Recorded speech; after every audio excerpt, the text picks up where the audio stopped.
How about that editorial, Sam? We're waiting on it. On the fire, Jim. Listen to this. You understand, I'm thinking about those kids out there. You know, Jim, the way things are today, the next generation has got a right to ask just where this country's heading. Here's the way I begin. What makes America great? Is it the rich soil? The good earth of Africa and Russia is just as rich.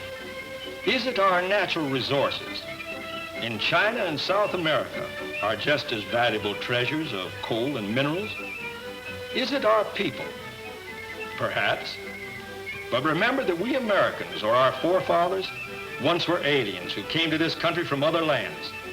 And whether they landed in 1620 or 1820 or 1920, what ideal fired them with the spirit that from the beginning has shaped and formed and guided this republic? First rate so far, Sam. Go on. Can't finish it. I don't just seem to know the answer. Well, Sam, if you don't, guess nobody does. Your folks have been around these parts for 300 years.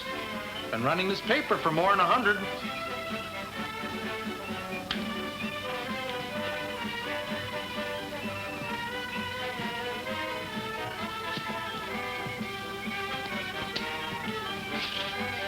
Maybe the answer is right there. If I could only read it. Then let us go to the country and seek the answer. Let us look at this land of the free, this America of ours. Suppose we say that it contains 3 million square miles, and that in its vast area are rocks and rills, woods and templed hills, lofty mountains that raise their peaks above the plain. The Rockies and the Appalachians, the Adirondacks and the Alleghenies, the Sierra Madres and the Catskills. There are the 5 Great Lakes. There are rushing rivers, the Mississippi and the Missouri, the Ohio and the Columbia, the Susquehanna and the Sacramento, the Potomac and the Delaware, the Hudson and the Arkansas, the Cumberland and the James. Within its borders, the temperature ranges from 40 degrees below zero in the north to 120 degrees above in the south. But it takes more than weather and land to make a country great. It takes more than just space. Why, our good neighbor Brazil is bigger than we are, and so is the Dominion of Canada. On the other side of the world, China is more than 1 million square miles larger than the United States, and Russia is nearly 3 times bigger. No, it can't be the richness of the soil nor the bounty of our natural resources. It must be that America was made great by Americans. Yes, we are great because of our people, the little people and the big people, the 135 million of us who make up this mighty nation. The Greeks have a word, demos, that means the people. From it, we get our word democracy, meaning government by the people. Freedom. That is what our forefathers wanted. Of course, there are other forms of government, such as plutocracy, meaning government by the plutocrats or the very rich. They didn't want that, and we don't want it either. There's autocracy, government by autocrats or dictators, and we certainly don't want that at any price. And there's bureaucracy, which is government by bureaus or departments, and we're not going to trade democracy for that either, that's sure. No, sir. This country belongs to the people, the American people. From the beginning, we got along pretty well with that system, and we're not going to change it now. We'll stick with the sure thing that gives all of us an equal chance. Article 1 of the Bill of Rights. Congress shall make no law abridging the freedom of the press. In this democracy, a free press is guaranteed under the Constitution. And we Americans will always resist the enemy who would curtail that freedom. periodicals and books circulate throughout the country, carrying the stimulating stream of fact and fiction, of comment and opinion, so all may read and thus understand the world they live in. Article 1 of the Bill of Rights. Congress shall make no law abridging the freedom of speech or the right of the people to assemble peaceably. We will fight any enemy that denies to a man or a minority the right to speak according to the dictates of his conscience and his convictions. In this debate, I'm reminded of a famous sentence that hangs on the wall in my office. It says, "I wholly disapprove of what you say, but I will defend to the death your right to say it." That's the way it always has been here in America. That's the way it always will be. Article 1 of the Bill of Rights. Congress shall make no law respecting an establishment of religion or prohibiting the free exercise thereof. The Pilgrims who landed on the stern and rock-bound coast of New England in 1620 came in search of religious freedom. They wrote in the compact signed in the cabin of the Mayflower that the perilous journey was undertaken for the glory of God and advancement of the Christian faith. And so steadfast are we today in that same belief that every coin minted by the United States bears this confession of faith. In God we trust. In the day of persecution, when godless enemies would destroy the church and the believer has no place to lay his head, in that day shines more brightly the torch of liberty, a beacon and a blessing, the symbol of freedom. In the short period of 150 years, the average life of an American has almost doubled. Back in the early days, the average lifespan was only 35 years. By the turn of the century, it had increased to 49 years. And by 1940, the average American could look forward to a lifespan of 62 years here in this America of ours, the land of the free. Our youngsters are better fed nowadays. They get more milk, and mothers know about calories and vitamins. We thought that the soldiers of the AEF in the First World War were a husky lot of lads. And 25 years later, our soldiers of the Second World War averaged 2 inches taller and 15 pounds heavier. Along with our increasing knowledge of hygiene and diet have come astounding advances in medicine and surgery. For most of us, the representative of that science is the family physician. Well, you're much better today. I'm so glad. And so are you, young lady. She's just a different child, Doctor. I had no idea that medicine would cure her so quickly. She'll be up and out of doors by the end of the week. You see, we have to work fast to keep ahead of those pesky bugs. Just think, in my time, I've seen the development of X-ray, radium, insulin for diabetes, and more recently, the sulfur drugs, blood plasma, penicillin, to mention only a few. Then, too, industry is stretching out a helping hand to the handicapped, trying to find jobs for our less fortunate fellow, to help make them self-supporting, and to keep them self-respecting. The enemies we fight are always with us, for they're dirt, disease, ignorance, and malnutrition. The battle never ends. There's never an armistice. Well, anyhow, here was an invasion that we licked. You don't know how grateful we are, Doctor. One of the bulwarks of the American way of life is the public school, so typical of a democracy. There is no place here for the regimentation that teaches children to hate their neighbors and to strive for a world that they will dominate by force. Here, our American teachers wage war against a cruel and powerful enemy, the enemy of intolerance, whether racial or religious or economic.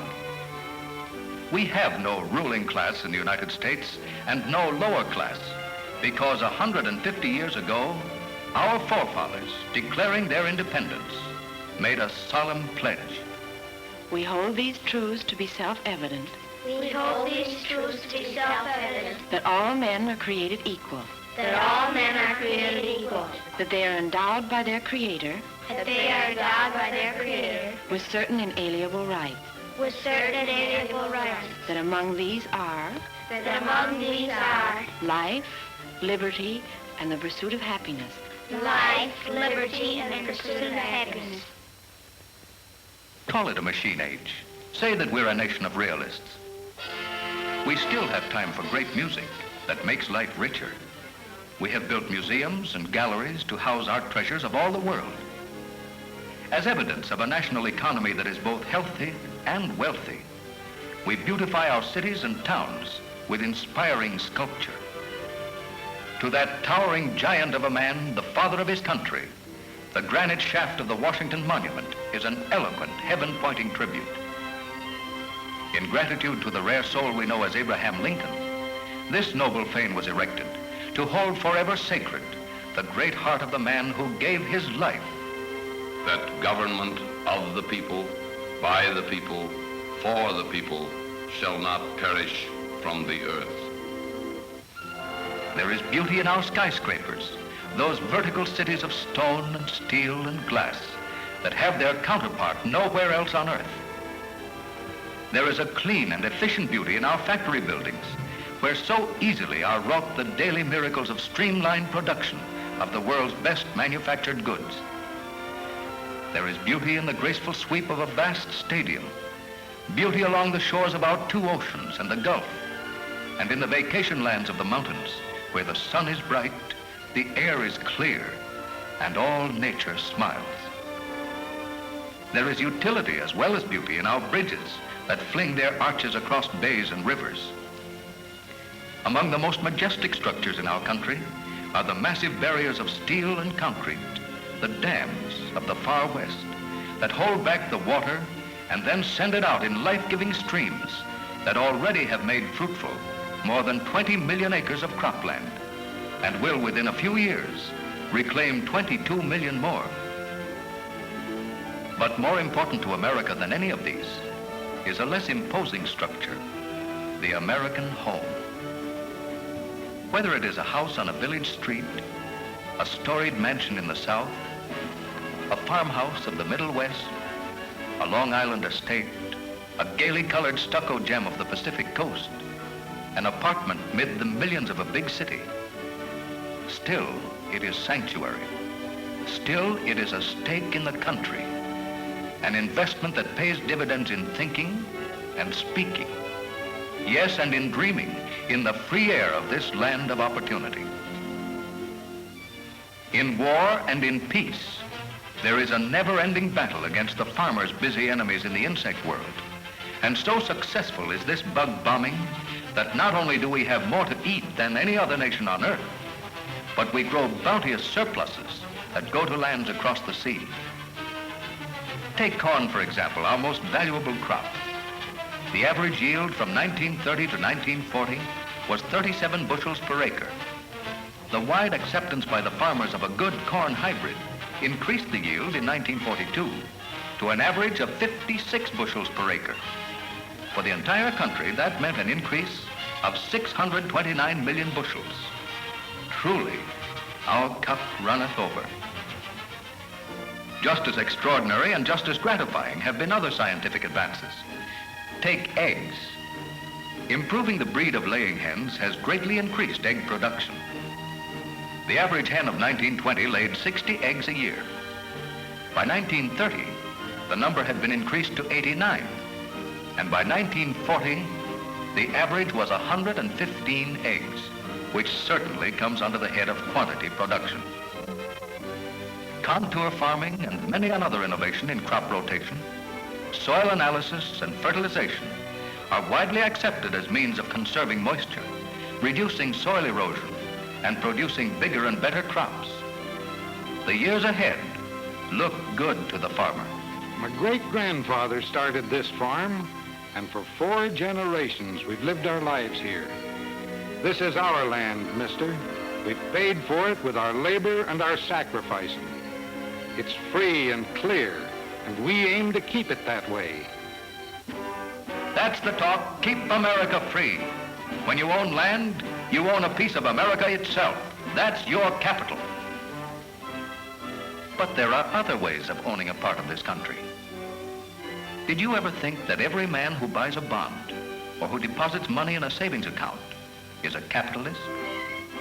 Money that goes into a bond or a savings account is used by the government or by the bank, and they pay interest for the use of the money. Same way with life insurance. The company puts your money to work and pays you for letting them use it. Money is just paper or metal, unless it does a job. Go back to the early days of our country. Railroads were few, and the trains were slow. The horse tried hard, but he wasn't any too speedy. The first automobiles were faster, but they were noisy, undependable, and expensive. Americans have always wanted to go places in a hurry and in comfort. So the railway engineers, men like Westinghouse and Pullman, went to work. And so did the automobile engineers, men like Haynes and Chrysler. When their plans were made, they needed money for factories and raw materials and workers. And where did they get it? Why, they naturally went to the banker and they borrowed money. Whose money? The money of the capitalists.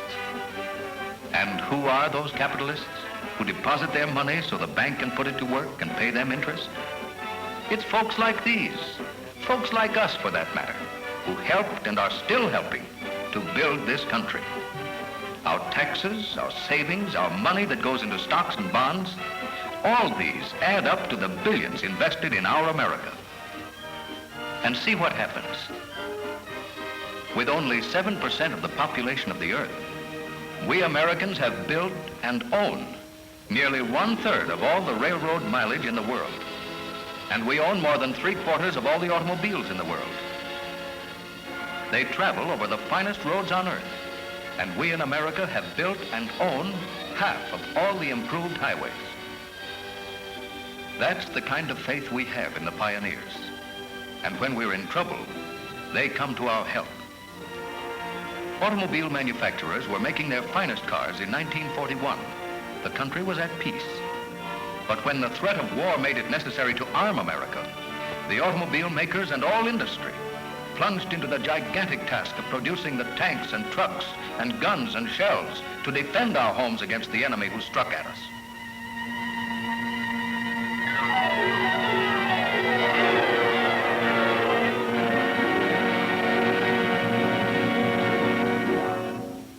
In your editorial, you might list our vast natural resources.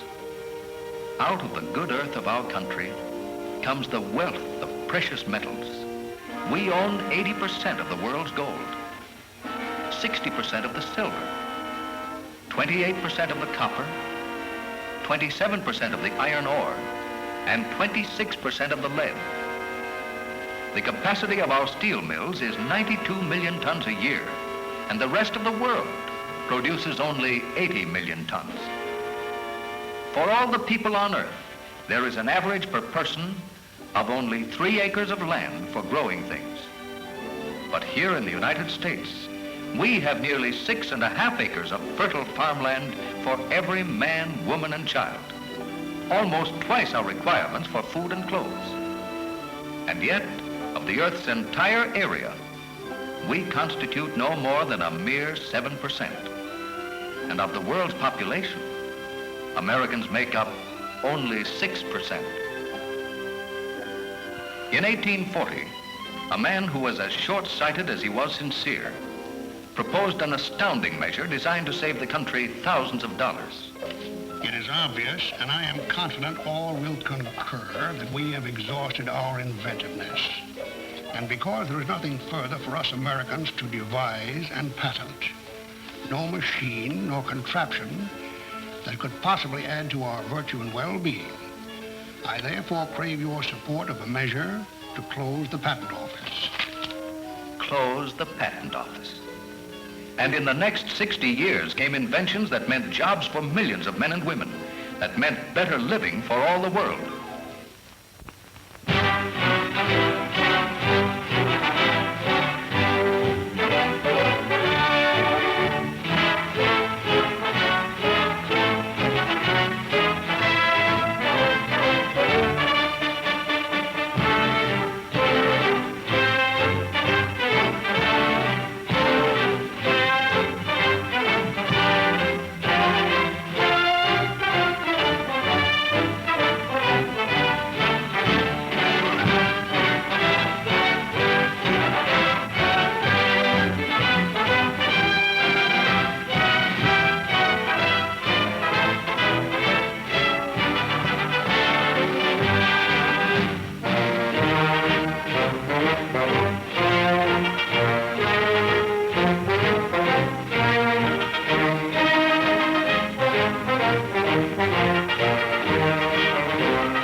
200,000 applications for patents. Close the patent office? Why, we're just getting started here in America. Benjamin Franklin's discovery of the electric properties of lightning was in itself of little importance. But through the inventive genius of American engineers and the production genius of American management, Franklin's idea was given practical value, and it changed the lives of every person on Earth.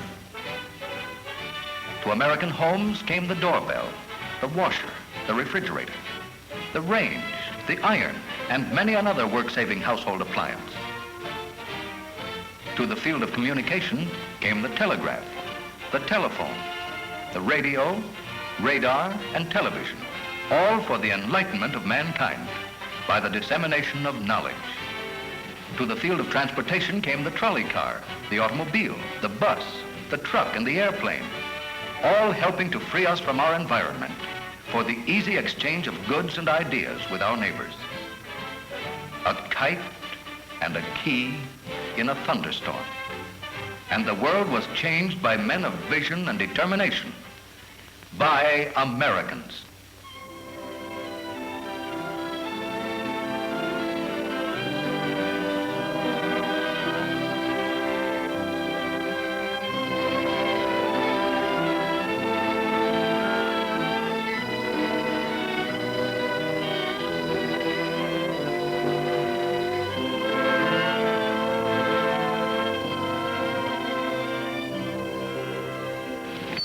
We might as well get out and rest a minute. Okay, Sarge.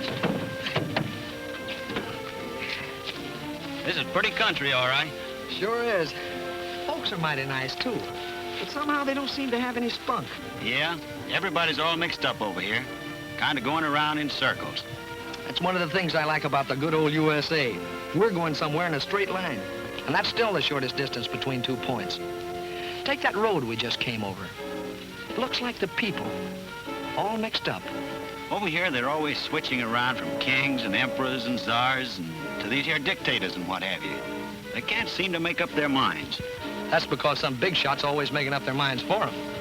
Everything's all cut and dried. If your father's a baker, then you're a baker.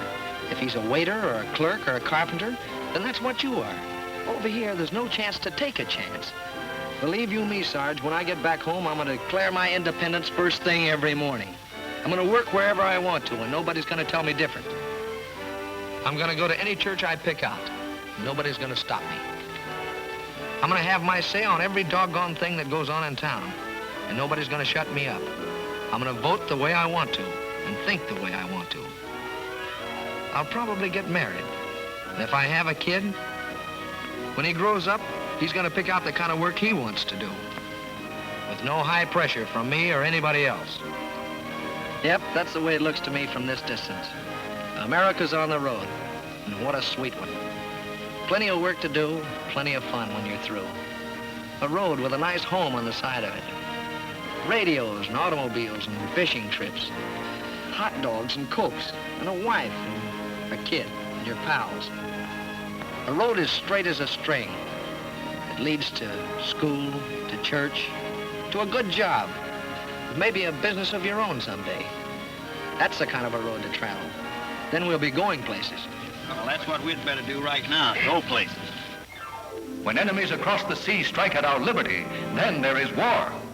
The young men go away to fight for our freedom. And not all of them come back. In times of national stress, we are compelled to abandon many of our hard-won privileges and prerogatives. When boards and bureaus and agencies take away parts of our liberty, we grin and bear it.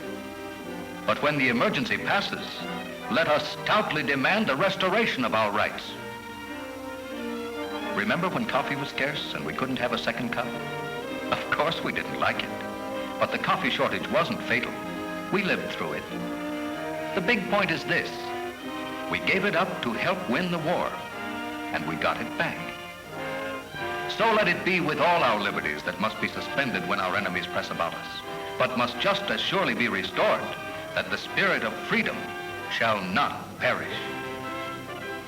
Liberty is not just a word, not just a statue, not just a slogan. It is a continuing thought, and its price is eternal vigilance. So let us be on guard against the enemies of liberty. Liberty was the flaming banner that sustained and inspired us on the land, at sea, and in the air, on the beaches, in the jungles, on the deserts, in the mountains, in Africa and Italy, in the Aleutians and the Philippines, at Pearl Harbor and Bataan, in Normandy and New Guinea, in Burma and China. There is part of your editorial on what makes America great, Mr. Editor. The rest of it lies right outside your window. Folk figures on natural resources, but remember, still our richest treasures and our greatest assets are the boys and girls of the next generation, the men and women of tomorrow, who must be staunchly on guard if our freedom is to survive. Here is America in miniature. Organizing a ball game is not unlike starting a business. Nobody does it for you. You do it yourself. And nobody tells you that you can't. Of course, there are arguments. That's typically American, too. But eventually, it seems, we reach some sort of working agreement. Perhaps you grant a point to your competitor, and he makes a concession to you. That's good sportsmanship. That's American. Bet I can beat you to second base, and off they go. Competition is congenital in America. We're brought up in the tradition of beating the other fellow, fairly and squarely.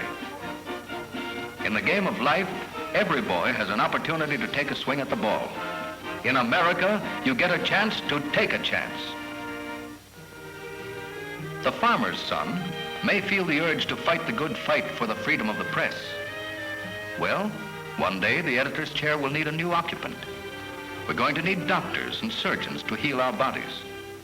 We're going to need inquiring minds to help keep the patent office open and to make new contributions to science and engineering for the service of all the people.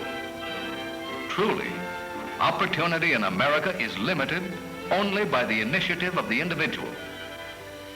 Perhaps one of these boys will be moved to spread the word. In God we trust. We want more architects and painters and musicians to uplift us. We need teachers to keep alive in our youth the principles of freedom. We need women nurses and painters and musicians. And always we need good women who are content to make a career in the noble profession of motherhood. The farms are waiting for young men to till the soil. There's a seat in Congress that's within the power of an American boy or girl to attain. Why, there's even a chair in the White House that the American people give to the man who merits it in the judgment of the electorate. Think of the opportunity that awaits these boys and girls. Each is free to select his chosen field, and each knows in his heart that his life can be what he makes it. Equal opportunity for all. That is the cornerstone of the structure of freedom. Liberty is deep-rooted in all our sacred traditions. It guarantees decent, peaceful living and work well rewarded to all men of goodwill. And it reaches up and up into the light of a better day.